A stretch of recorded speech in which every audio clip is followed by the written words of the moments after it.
अपने lower 3 energy centres को heal करो, आपका शरीर बीमार पड़ना भूल जाएगा। दोस्तों, आपने देखा होगा थोड़ा सा सीजन चेंज हुआ या पॉल्यूशन का लेवल बढ़ा और बहुत सारे लोग बीमार पड़ने शुरू हो गए, या फिर आजकल हमारे पास कुछ ऐसी क्रॉनिक डिजीज है जिसका इलाज संभव ही नहीं है और डॉक्टर्स ये कहते हैं कि आपको रेगुलरली मेडिसिन खाना पड़ेगा, या फिर आपकी स्लीप डिस्टर्ब है, या फिर लो एनर्जी में आप अगर रेगुलर रहते हैं तो ये बॉडी का एक सिंबॉलिक गेस्चर है आपको बताने का कि कहीं ना कहीं आपके जो एनर्जी सेंटर्स हैं, जिनको हम चक्रा भी कहते हैं, वो मिस अलाइंड हैं। और आज की इस वीडियो में हम बताएंगे कैसे चक्रा का इम्बैलेंस हमारे शरीर को बीमार करता है, इम्यूनिटी को कमजोर करता है, और क्या वो टेक्निक्स हैं जिसके सहारे कि हम इनको एक बार फिर से बैलेंस करके अपनी सारी डिजीजेस को रिवर्स कर सकते हैं, बॉडी को लॉन्गेविटी के लिए प्रोग्राम कर सकते हैं और अपने एनर्जी लेवल को बेहतर कर सकते हैं। और हम कुछ साइंटिफिक केस स्टडीज भी देखेंगे जहां लोगों ने इवन अपने कैंसर को हील कर लिया है, रिवर्स कर लिया है। दोस्तों, जो बातें मैं कहना चाह रहा हूं ये कोई फिलॉसफी नहीं है, ये एक साइंस है। दीपक चोपड़ा, डॉक्टर जो डिस्पेंजा, इन लोगों ने बहुत सारे ऐसे पेपर्स पब्लिश किए हैं जिसको कि आप ऑनलाइन देख सकते हैं। इवन पबमेड जैसे जर्नल में भी पब्लिश हुई हैं आर्टिकल्स जो ये बताती हैं कि जो हर एक चक्रा जिसको हम कोड करते हैं ये किसी न किसी ऑर्गन से कनेक्टेड है और ये नर्व सेल्स का एक ऑर्गेनाइजेशन है। उदाहरण के लिए अगर हम रूट चक्रा की बात करें तो ये कॉक्सीजियल प्लेक्सस नर्व का एक गुच्छा, मतलब एक interconnected interwoven system of neurons इसके साथ कनेक्टेड है, जो कि एनोकॉक्सीजियल एरियाज के ग्लैंड्स को हेल्प करता है, मस्कुलर कॉन्ट्रैक्शन को भी गाइड करता है। उसी तरह से अगर हम सैक्रल प्लेक्सस या सोलर प्लेक्सस चक्रा की बात करें तो उसके लिए भी यही सत्य है।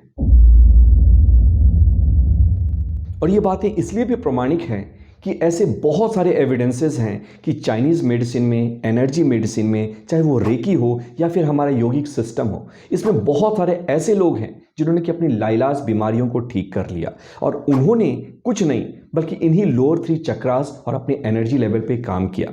और फाइनली मैं आपको एक साइंटिफिक स्टडी भी बताता हूँ। देखा गया है कि जब इंसान का ऑरा, मतलब कि एक एनर्जी बॉडी है, जो हमारी फिजिकल बॉडी है, इसके चारों तरफ एक एनर्जी बॉडी है। इनफैक्ट अगर हम ये कहें कि हमारी एनर्जी बॉडी में ही हमारी फिजिकल बॉडी रहती है तो ये ज़्यादा ट्रू होगा। तो ये देखा गया कि जब इंसान बीमार पड़ने वाला होता है उससे पहले उसकी एनर्जी बॉडी या ऑरा श्रिंक कर जाता है। मतलब कोई भी चेंज पहले एनर्जी बॉडी, मतलब कि हमारे चक्रास में आता है और उसके बाद ये हमारी फिजिकल बॉडी में मैनिफेस्ट होता है। तो कहने का अर्थ ये है कि अगर हम अपने एनर्जी सेंटर्स को रेगुलेट कर लें तो उसी का फंक्शन हमारा ऑरा है। हमारा ऑरा एक्सपैंडेड रहेगा, हमारी वाइब्रेशन हाई रहेगी और ऑटोमेटिकली बीमारियां हमसे दूर भागेंगी। दोस्तों, ये सिर्फ बीमारियों को या बॉडी को ठीक करने के बारे में नहीं है, ये हमारी लाइफ के बारे में भी सच है। अगर मनी, फिजिकल प्रॉब्लम्स या फिर रिलेशनशिप में कहीं आप स्टक फील कर रहे हैं तो उसका भी रीज़न ये है कि कहीं ना कहीं आपका कम्युनिकेशन जो यूनिवर्स से हो रहा है, ये हमारे एनर्जी फील्ड से हो रहा है, ये या तो कम है, क्वांटिटी कम है, या फिर इसकी क्वालिटी जो है वो फॉल्टी है। और जैसे ही आप अपनी वाइब्रेशन को, एनर्जी फील्ड को रेज करते हैं, ऑटोमेटिकली कम्युनिकेशन भी बेहतर होता है और इसका इम्पैक्ट आपको अपने health, career, relationship, money, everywhere you are going to see it. पहला जो एनर्जी सेंटर है वो है मूलाधार चक्रा या रूट। रूट का मतलब ही होता है जो कि हमें ग्राउंड से कनेक्ट करता है। पहले मैं जिस हॉस्पिटल में काम करता था वहाँ के एक लीडिंग सर्जन के बारे में एक बड़ी इंटरेस्टिंग सी स्टोरी है। उनके जो भी जूनियर्स होते थे ना, वो बहुत ही जल्दी उनको छोड़कर भाग जाते थे। इनफैक्ट वो अच्छी सैलरी देते थे, अपॉर्चुनिटी देते थे कटिंग करने का, अच्छे केसेस को असिस्ट कराने का, सीखने का मौका था। इसके बावजूद वो आखिर क्यों चले जाते थे? और इस सबसे इंटरेस्टिंग पार्ट ये है कि उन सबके जाने का एक ही रीज़न होता था। मुझे नहीं पता था। मैंने कहा कि आप लोग क्यों जाते हो या क्यों चले जाते हैं? उन्होंने कहा 2-4 केस इनके साथ असिस्ट करा लो, तुम समझ में आ जाएगा।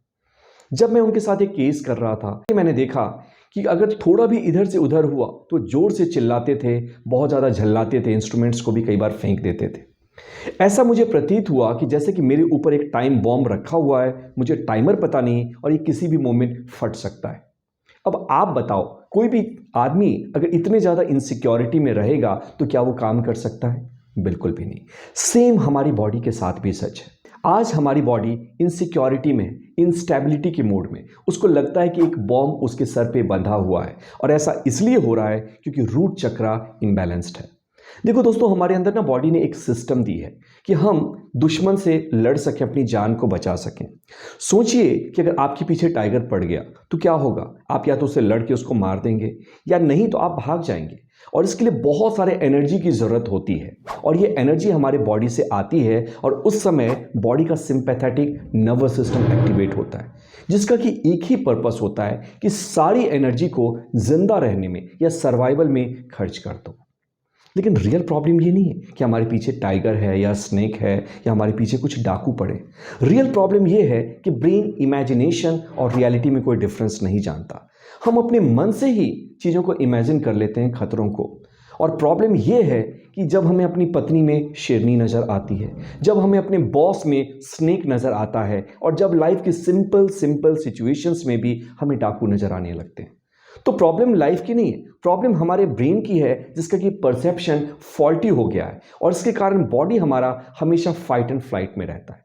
इसके कारण हमारे शरीर की मैक्सिमम एनर्जी उस दुश्मन से लड़ने में खर्च हो जाती है जो दुश्मन है ही नहीं। है ना इंटरेस्टिंग? और इसके कारण चूंकि एनर्जी एक लिमिटेड रिसोर्स है, हमारे पास एनर्जी बचती ही नहीं है कि वो मेटाबॉलिज्म को चलाए, इंडोक्राइन ग्लैंड्स को रेगुलेट करे, जीआईटी के फंक्शन को, जो उसकी पेरिस्टालसिस है, उसको सही तरीके से रेगुलेट करे और इसके कारण शरीर धीरे धीरे बीमार पड़ने लगता है।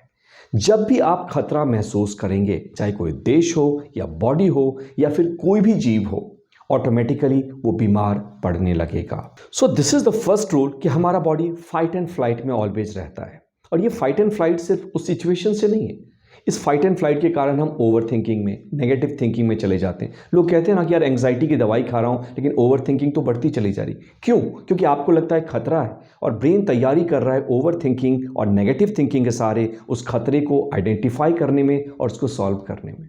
हर एक सिचुएशन हो, चाहे वो हमारा काम हो, चाहे वो हमारे रिलेटिव हो, हम उनसे ऐसे बिहेव करें जैसे कि हम लड़ते हैं, या फिर फ्लाइट, हम अपने इंपॉर्टेंट काम को अवॉइड करते हैं, मोबाइल फ़ोन में लगे रहते हैं, हम इंटरटेनमेंट करते हैं, ऐसी चीज़ें करते हैं जिसका कोई लॉजिक नहीं। ये क्या है? फ्लाइट। तो ये सिर्फ हमारी बॉडी के साथ नहीं दिखती, ये हमारे लाइफ में भी दिखती है और इसके कारण जो स्ट्रेस आता है ना, वो भी आपके शरीर को लगातार बीमार कर रहा है। क्या बीमारियां? ऐसी बीमारियां जिसका कोई सेंस नहीं है, छोटी से छोटी भी और बड़ी से बड़ी भी। और याद रखिएगा, ये ऐसी बीमारियां हैं जो मेडिसिन से ठीक नहीं हो सकती। हो सकता है आप डॉक्टर के पास जाएं और कहें कि यार तुम्हारा पेट अपसेट है या तुम्हारा सिर दर्द है, इसका कोई इलाज नहीं। ऐसा हो रहा है। नाउ इसका सॉल्यूशन क्या है? सबसे आसान सॉल्यूशन इसका है कि अपने नर्वस सिस्टम को सेफ फील कराओ और इसका सबसे आसान तरीका है ब्रीदिंग। सबसे पहले जब आपके इमोशंस चेंज करते हैं तो जो चीज़ चेंज करती है वो है आपकी ब्रीदिंग। तो अपनी ब्रीदिंग को देखेंगे आप, वो तेज है और वो फास्ट है। तो सबसे पहले आपको उसको स्लो करना है और डीप करना है। मैंने ऑलरेडी ब्रेथ वर्क पे बहुत सारा वीडियो बनाया है, आप कोई सा ब्रेथ वर्क ले सकते हैं। और कुछ नहीं भी कर सकते हो ना, तो गहरी सांस अंदर लो, गहरी सांस बाहर छोड़ो और सिर्फ 5 मिनट तक करो। सिर्फ ये ध्यान रखना कि एक्सपायरेशन जो है वो इंस्पिरेशन से लंबा हो, क्योंकि कोई चीज़ अगर खाली नहीं होगी तो उसको भरोगे कैसे। ऑटोमेटिकली आप ये देखेंगे कि आपका जो सिंपैथेटिक नर्वस सिस्टम है वो डाउन चला जाएगा और आप रिलैक्स्ड फील करेंगे। दूसरी चीज रूट चक्रा को रेगुलेट करने के लिए जो इंपॉर्टेंट है वो है धरती। रिसर्च में देखा गया है कि जिन देशों में लोग मिट्टी से खेलते हैं वहां के बच्चों की इम्यूनिटी स्ट्रांग होती है। आप कहेंगे सेंसिटाइज हो जाती है इम्यूनिटी, वो सब सही है, लेकिन एक इंपॉर्टेंट साइंटिफिक एस्पेक्ट इसका ये है कि अगर आप सिर्फ 5 दिन खाली पैर घास पे चलें तो आपको पता है आपकी इम्यूनिटी बढ़ जाएगी, आपका एंग्जाइटी डिप्रेशन खत्म हो जाएगा और बहुत सारे ऑटो इम्यून डिजीजेस नहीं होंगे। और इसके पीछे साइंस है। जब आप खाली पैर चलते हैं धरती पे तो धरती माता के अंदर से जो इलेक्ट्रॉन्स हैं, फ्री इलेक्ट्रॉन्स, वो आपके शरीर में जाते हैं और ये हमारे शरीर में कुछ फ्री रेडिकल्स बनती हैं जो किसी भी मेम्ब्रेन को डैमेज कर सकती हैं, ब्रेन का भी, हार्ट का भी, मसल्स का भी, कुछ भी। उन रेडिकल्स को ये न्यूट्रलाइज कर देते हैं। इस तरह से हमारे शरीर की लाइफ को, हमारी मेमोरी को, हमारी इम्यूनिटी को ये सिस्टम प्रोटेक्ट करता है। तो जितना हो सके आप नेचर में रहिए और अगर पॉसिबल है तो खाली पैर आप धरती पे चलिए, थोड़ा सा मिट्टी से कांटेक्ट करिए। और तीसरी चीज़, कुछ ऐसी एक्टिविटीज़ लाइफ में करो ना जो कि रिलैक्स आपको फील कराती हैं। आज हम इतना ज़्यादा भागते हैं, इतने डर में हैं कि हम कुछ भी इंटरटेनमेंट लाइफ में रखते ही नहीं, या जो भी हमारे पास टाइम है उसको हम मोबाइल फ़ोन के साथ देते हैं। उन एक्टिविटीज़ को डिस्कवर करिए जो कि आपको रिलैक्स करती हैं और आप जब इनको करेंगे ना तो आपको मज़ा आ जाएगा ये देखकर कि कैसे आपकी प्रोडक्टिविटी भी बढ़ती है और कैसे ऑटोमेटिकली आपकी बॉडी हील होने लगेगी। दूसरा पॉइंट है स्वाधिष्ठान चक्र का इम्बैलेंस्ड होना। अच्छा, आपको बचपन का वो लड़का याद है क्या? एवरेज ही था, एवरेज पढ़ाई करता था लेकिन उसके रैंक बहुत अच्छे आते थे, कंपटीशन में टॉप करता था। लेकिन वो लोग जो कि ब्रिलियंट भी थे, मेहनत भी बहुत ज़्यादा करते थे और कई बार उनको वो रैंक नहीं मिलता था और हम सब उससे जलते थे। दरअसल उसके पास किस्मत साथ नहीं थी, उसने किस्मत को हैक कर लिया था। जी हाँ, और इसका साइंस है हमारा एनर्जी लेवल या फिर हमारा वाइब्रेशन। अगर मैं आपसे कहूं कि कोई भी घर, परिवार या देश क्या बिना पैसे के चल सकता है, आप कहेंगे सर ये तो पॉसिबल ही नहीं। एग्जैक्टली सेम उसी तरीके से energy is the currency of life और एनर्जी हमारे बॉडी को चला रही है। लेकिन अगर हमारे बॉडी का एनर्जी लेवल लो हो जाए तो ये बहुत सारी बीमारियों को जन्म देता है। क्वांटम फिजिक्स कहता है कि हर चीज़ एक एनर्जी है और हमारे बॉडी का जो एनर्जी लेवल है, जिसको कि हम वाइब्रेशन कहते हैं, ये कम्युनिकेट करता है यूनिवर्स से। अगर हमारी एनर्जी लेवल कम हो जाए, हमारा ऑरा श्रिंक हो जाए, तो ऑटोमेटिकली ये मैसेज हमारे इम्यून सेल्स के जो सिपाही हैं उनको चला जाता है, क्योंकि उनके पास भी एनर्जी होनी चाहिए और ये रिफ्लेक्ट होता है बहुत सारी बीमारियों में। और अगर ये लंबे समय तक चले तो फिर हमारे लाइफ में कुछ क्रॉनिक डिजीजेस आ जाती हैं, जैसे हार्ट की या पैंक्रियाज की प्रॉब्लम या फिर ऐसी लाइफस्टाइल डिजीजेस जिसका कि कोई सॉल्यूशन मेडिकल साइंस के पास नहीं है, सिर्फ की दवाइयाँ खाओ। और हम अपनी वाइब्रेशन को जानेंगे कैसे? तो इसका सिंपल सा है कि हमारे इमोशंस, सैक्रल चक्रा का सीधा संबंध है हमारे इमोशंस से। हमारे अंदर दो तरह के इमोशंस होते हैं, गिल्ट, शेम, फ्रस्ट्रेशन, सैडनेस। ये इमोशंस आपको भी अच्छे नहीं लगते और ये लो वाइब्रेशन इमोशंस हैं। उसी तरह से वो वाइब्रेशन जो हाई वाइब्रेशन वाले इमोशंस हैं, जैसे कि हैप्पीनेस, ग्रेटफुलनेस, थैंकफुलनेस, लव, ये वो इमोशंस हैं ना जो कि आपको हाई वाइब्रेशन में रखते हैं। और एपिजेनेटिक्स कहता है कि हमारा हर एक इमोशन एक कमांड है हमारे जीन्स को कि या तो बॉडी को हील करो या बॉडी को बीमार करो। अगर आपके पास नेगेटिव इमोशंस हैं तो आप अपने जीन्स को बीमार रहने के लिए ट्रेन कर रहे हैं, और अगर आप हाई वाइब्रेशन में रहते हैं, ग्रेटफुलनेस में, जॉय में, तो ऑटोमेटिकली आप अपने बॉडी को हील करने के लिए कमांड दे रहे हैं। कैसे? अपने इमोशन से, कैसे? अपनी फीलिंग से। लेकिन सबसे बड़ी प्रॉब्लम यह है कि आज इंसान अपने 99% टाइम नेगेटिव इमोशंस में रहता है। एंगर उसका नेचर बन गया है, फ्रस्ट्रेशन उनका नेचर बन गया है, सैडनेस में वो हमेशा रहता है, गिल्ट, डिप्रेशन, ये सारी चीज़ें हमें घेरे पड़ी हैं और हमारे पास इसका कोई सॉल्यूशन नहीं। सैक्रल प्लेक्सस का सीधा संबंध रिप्रोडक्टिव हमारे ऑर्गन से भी है। आज देखो प्रोस्टेट की प्रॉब्लम बहुत कॉमन हो गई है। IVF एक रूटीन बन गया है। प्रेगनेंसी जो है पहले तो जैसे हो जाती थी नेचुरली, लेकिन अब नहीं हो रही। सिजेरियन सेक्शन बहुत ज़्यादा बढ़ गया है। आप कहेंगे सिचुएशन चेंज हो गई, लेकिन इसका एक सीधा संबंध चक्रा के इम्बैलेंस से भी है, क्योंकि हमारा सैक्रल चक्रा इम्बैलेंस्ड है और हम इसके ऊपर कोई काम कर ही नहीं रहे, ध्यान दे ही नहीं रहे। अब आते हैं सॉल्यूशन पे। सॉल्यूशन पे क्या है, करना क्या है? तो सबसे पहले फीलिंग इज हीलिंग। अपने इमोशंस को फील करना सीखिए। जब हम छोटे बच्चे थे, मुझे नहीं पता आपकी सोसाइटी में क्या होता था, लेकिन मेरी सोसाइटी में क्या होता था कि जो टीचर्स थे ना, वो जो होमवर्क नहीं बनाया उसको 2 छड़ी मारते थे, लेकिन जो बच्चा रोया उसको 4 छड़ी मारते थे कि रोया क्यों। मतलब कि हमें अपने इमोशंस को एक्सप्रेस करने की आज़ादी नहीं थी।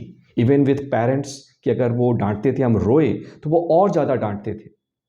हमें ये कहा जाता था कि अरे मर्द बनो यार, मर्द को दर्द नहीं होता है। और ये सबसे बड़ा मिथ है। इमोशंस इसलिए हमारी बॉडी में एक्यूमुलेट होते हैं, इसलिए एक इंप्रेशन रखते हैं, क्योंकि हम उनको फील नहीं करते। Feeling is the only way to heal the emotions. अब आप कहेंगे कि हम सप्रेशन में हैं, मैं एक हाउसवाइफ हूँ, मैं तो अपनी बातों को बता ही नहीं सकती, हस्बैंड के पास टाइम नहीं है, बच्चे अपने आप में बिजी हैं। तो आप खुद को गले लगाइए, खुद से प्यार करिए। सबसे पहली चीज़, एक पेपर लीजिए और उस पेपर पे अपने आप को एक्सप्रेस करना शुरू करिए। मैं हील डॉक्यूमेंट्री देख रहा था, उसमें मैंने देखा एक लड़की है जिसको मेलानोमा हो गया और डॉक्टर ने फिर से कहा कि ये इन्वेजिव कैंसर है और आपको इसके लिए ऑपरेशन कराना ही होगा। लेकिन उन्होंने सर्जरी से रिफ्यूज़ कर दिया और वो कहती हैं कि मुझे पता चला कि मेरा ये कैंसर मेरे शरीर का एक तरीका है खुद से बात करने का। मैंने खुद को सप्रेस किया, मैंने अपने इमोशंस के प्रति ऑनेस्टी नहीं दिखाई, कभी भी ऑनेस्ट नहीं बनी, ऑथेंटिक नहीं बनी। और ये वो टाइम है इन सब चीज़ों को करने का। उन्होंने एक पेपर लिया और रोज़ अपने इमोशंस को लिखती थी, जो भी वो फील करती थी, जो भी गुस्सा था, गिल्ट था, फ्रस्ट्रेशन था, सैडनेस था, उनको लिखना उन्होंने शुरू किया। और ऑटोमेटिकली उन्होंने देखा कि उन्होंने अपने कैंसर को रिवर्स कर लिया और वो हील डॉक्यूमेंट्री में मेंशन भी हुआ है। ऐसे बहुत सारे केसेस हैं जो कि स्पॉन्टेनियस रिग्रेशन जैसे जर्नल में आप देख सकते हैं, जहां लोगों ने लाइलाज बीमारियों को ठीक कर लिया और उसका रीज़न है कि उन्होंने रूट कॉज पे काम किया। तो जब भी आप अपने चक्रास पे काम कर रहे हैं, आप डिजीज़ की रूट कॉज पे काम कर रहे हैं। तो करना क्या है? बहुत ही सिंपल है। अपने इमोशंस को लिखिए। जो भी हो सकता है, जब आपको गुस्सा आए तो उस गुस्से पे काम करिए, उस गुस्से को एक्सप्रेस करिए, ऑथेंटिक बनिए, अपनी फीलिंग को छुपाइए मत, एक मास्क मत रखिए और आप ऑटोमेटिकली देखेंगे कैसे आपकी इम्यूनिटी बेहतर बन सकती है। सैक्रल चक्रा का सीधा संबंध आपकी इमोशन से है और जितना ज़्यादा आप अपने इमोशंस को अलाउ करते हैं, एक एफर्मेशंस करिए कि I allow myself to feel the way I want to feel. मैं खुद को अलाउ कर रहा हूँ। तीसरा चक्र है मणिपुर चक्र।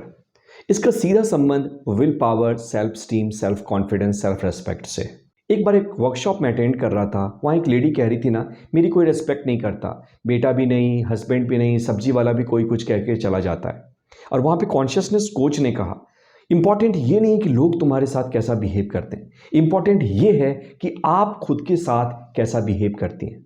एंड शी वॉज शॉक्ड, क्योंकि वो खुद पे ज़्यादा नफरत करती थी, खुद से गुस्सा होती थी और खुद को बहुत ज़्यादा स्कॉल्ड करती थी। और याद रखिएगा, जैसे हम खुद को देखते हैं, ये दुनिया हमें वैसे ही देखती है। जैसा बिहेवियर हम खुद के साथ करते हैं, वैसा ही दुनिया हमारे साथ बिहेव करती है। और हम खुद के साथ नेगेटिव बिहेव क्यों करते हैं? क्योंकि हमारी सेल्फ स्टीम कमज़ोर है। हम खुद को एक नेगेटिव नज़र से देखते हैं और ये समझते हैं कि हम बुरे हैं, I am bad and broken. इस चीज़ को गहराई से समझिएगा। और इसके कारण हमारा जो मणिपुर चक्र है वो इम्बैलेंस्ड है और बहुत सारी बीमारियों को जन्म देता है। जब कोई देश खुद पे यकीन ना करे तो देश बीमार हो जाएगा। याद रखिएगा, अगर आप खुद को रिस्पेक्ट नहीं देते हैं, खुद पे यकीन नहीं करते हैं, तो आपकी इम्यूनिटी भी अपने आप पर यकीन नहीं कर पाएगी। और इसका पैटर्न ये होता है कि इम्यूनिटी वीक होती है, बॉडी वीक होने लगती है और शरीर बहुत सारी बीमारियों में घिर जाता है। एक और इसका कंसेप्ट है कि डायरेक्टली ये एसोसिएटेड है जीआईटी की प्रॉब्लम से। आज जीआईटी की सैकड़ों ऐसी बीमारियां हैं जिसका कोई इलाज नहीं है। अगर मैं कोई इरिटेबल बॉवल सिंड्रोम, इसके लिए क्या दिया जाता है? Simple laxative. अगर वो कॉन्स्टिपेशन बेस्ड है या डायरिया बेस्ड है तो सिंपल उनको रोकने की दवाइयाँ। लेकिन ये लॉन्ग टर्म सॉल्यूशन नहीं है। आज लोगों को कॉन्स्टिपेशन होने लगा है, पेट में बिना कारण से दर्द है, एसिडिटी एक रूटीन बन गई है और डॉक्टर कहते हैं ना, तुम ज़्यादा सोचते हो उसके कारण है, ये तुम्हारे माइंड से आ रहा है। माइंड गट कनेक्शन, एक नया साइंस जो कि इमर्ज कर रहा है और हमारे पास इसका परमानेंट सॉल्यूशन नहीं है। और यही चीज़ जब लंबे समय तक रहती है तो ये वॉल्वुलस में चेंज हो जाती है, अल्सरेटिव कोलाइटिस या फिर क्रॉन्स डिजीज, क्रॉनिक बीमारियां। और इसका रीज़न है कि जो हमारा मणिपुर चक्र है वो डिसरेगुलेटेड है और जब तक ये इनबैलेंस्ड रहेगा, इसकी बैलेंसिंग नहीं होगी, तब तक ये बीमारियां होती रहेंगी। अब करना क्या है? मणिपुर चक्र का सीधा संबंध कॉन्फिडेंस से है और एक्शन से भी है। जब आप एक्शन नहीं ले पाते तो चीज़ों को जानने के बावजूद आप चेंज नहीं कर पाते। बहुत सारी बीमारियां लाइफस्टाइल की जो हैं हमारी बॉडी में, ध्यान से सुनिएगा, इसलिए भी प्रेजेंट हैं क्योंकि हम उनको चेंज करने के लिए कोई एक्शन नहीं ले पाते। उदाहरण के लिए आपको पता है कि बैड फूड जो है वो हमारी सेहत के लिए अच्छा नहीं है, बट फिर भी हम जंक फूड्स को खा लेते हैं। हमें पता है कि एक्सरसाइज करना बॉडी के लिए अच्छा है, फिर भी हम एक्सरसाइज नहीं करते। हम कहते हैं विल पावर कम हो गया है या एक्शन नहीं लेता मैं, लेजीनेस है। नहीं, ऐसा कुछ भी नहीं, सिर्फ आपका मणिपुर चक्र रेगुलेटेड नहीं है। जब ये होगा तो आप एक्शन लेना शुरू करेंगे। और सॉल्यूशन क्या है इसका? वही उस काम को करिए जो कि आपको डिफिकल्ट लगता है। हम लोग एलॉन मस्क का रिस्पेक्ट क्यों करते हैं, बड़े लोगों का? क्योंकि वो डिफिकल्ट एक्शंस लेते हैं, डिफिकल्ट काम करते हैं। इंडियन सोल्जर का रिस्पेक्ट क्यों किया जाता है? क्योंकि वो डिफिकल्ट काम करते हैं जो नॉर्मली लोग नहीं करना चाहेंगे या डर जाएंगे। तो हर दिन आपकी लाइफ में कुछ ऐसे काम हैं जिनको अगर आप करेंगे तो आप प्राउड फील करेंगे। वो मीटिंग जो आप अवॉइड कर रहे हैं, वो प्रोजेक्ट जो आप स्टार्ट करना चाह रहे हैं, वो जिम की मेंबरशिप जहाँ पे आप ज्वाइन करने के बाद नहीं गए, ये वो ऐसी अपॉर्चुनिटीज़ हैं जहाँ पे कि आप एक्शन ले सकते हैं। और ऐसा लेना ही ना सिर्फ आपके सेल्फ स्टीम को बूस्ट करेगा बल्कि ऑटोमेटिकली मणिपुर चक्र को भी हील करता है। इसका सीधा संबंध फायर एलिमेंट से है। तो अगर आप सन बाथिंग करते हैं, धूप में थोड़ी देर रहते हैं, तो आपको विटामिन डी तो मिलेगा ही, साथ साथ इसकी भी मसाज होगी, इसका भी बैलेंसिंग होगा। और इसके अलावा मोस्ट इंपॉर्टेंट पार्ट, खुद पर यकीन करिए। हर दिन ये एफर्मेशन दीजिए कि अगर मैं खुद पे यकीन नहीं करूँगा तो दुनिया मुझ पे क्यों यकीन करेगी। अगर मैं अपनी आंखों में खुद का हीरो नहीं बन पाया तो दुनिया मुझे एज ए सुपर हीरो क्यों एक्सेप्ट करेगी। सो अफर्म योरसेल्फ, मैं खुद में विश्वास करता हूँ। I allow myself to feel confident and worthy. दोस्तों याद रखिएगा, आज ना बीमारियाँ बहुत तेज़ी से बढ़ रही हैं, लेकिन सबसे बड़ी बात यह है कि मेडिकल साइंस के बहुत सारी रिसर्च के बावजूद बहुत सारी ऐसी बीमारियां हैं जिनको हम ठीक नहीं कर पाते, और हम जस्टिफाई कर देते हैं कि कुछ बीमारियां तो जेनेटिक्स से आती हैं, मेरा तो जेनेटिक्स ऐसा है, मेरी तो लाइफस्टाइल ही ऐसी है, मैं तो लेज़ी हो गया हूँ। लेकिन इसके पीछे एक रूट कॉज होता है जो कि अनएड्रेस्ड है, जिसके पीछे कोई बात नहीं करता, और यही वो साइंस है, चक्रा का साइंस है। हमने क्या सीखा? मूलाधार चक्र, ये अगर डिस्टर्ब हो जाए तो हमारी रूट हिल जाती है, हम इनसिक्योर फील करते हैं जो कि बीमारियां क्रिएट करता है। स्वाधिष्ठान चक्र हिल जाए तो हम negative emotions, guilt, shame, anger, frustration feel करने लगते हैं, और एपिजेनेटिक्स के कारण ये हमारे बॉडी को कमज़ोर करता है। और अगर मणिपुर चक्र कमज़ोर हो जाए तो सेल्फ स्टीम, सेल्फ कॉन्फिडेंस की ये कमी इम्यूनिटी और बॉडी में दिखनी शुरू हो जाती है, और जीआईटी की भी हज़ारों तरह की बीमारियां जो और प्रॉब्लम्स हैं हमारे शरीर में आनी शुरू हो जाती है। अब ये फैसला आपके हाथ में। ये ना सिर्फ बॉडी के बारे में कोई लेक्चर या भाषण नहीं था, ये एक इनविटेशन है अपने आप को एक लंबी उम्र देने का। याद रखिएगा, अगर आप हेल्दी रहते हैं ना, तो आप अपनी फैमिली के लिए एक ऐसे रिसोर्स हैं जो कि उनको हेल्प कर सकता है और जिसके ऊपर वो यकीन कर सकते हैं, फेथ ला सकते हैं। लेकिन अगर आप ही बीमार रहेंगे ना, तो आप उनके ऊपर लायबिलिटी बन जाएंगे और आप उनकी प्रोग्रेस को पीछे खींचेंगे। अगर वीडियो पसंद आई हो तो कमेंट में लिखकर बताइएगा क्या अच्छा लगा, और 5 अपने दोस्तों को ज़रूर शेयर करिए जिनको ये कुछ बदलाव दे सकता है। यूं ही बना रहे आपका साथ, फिर होगी मुलाकात। मैं पीयूष प्रभात आपसे मिलूंगा अगले वीडियो में।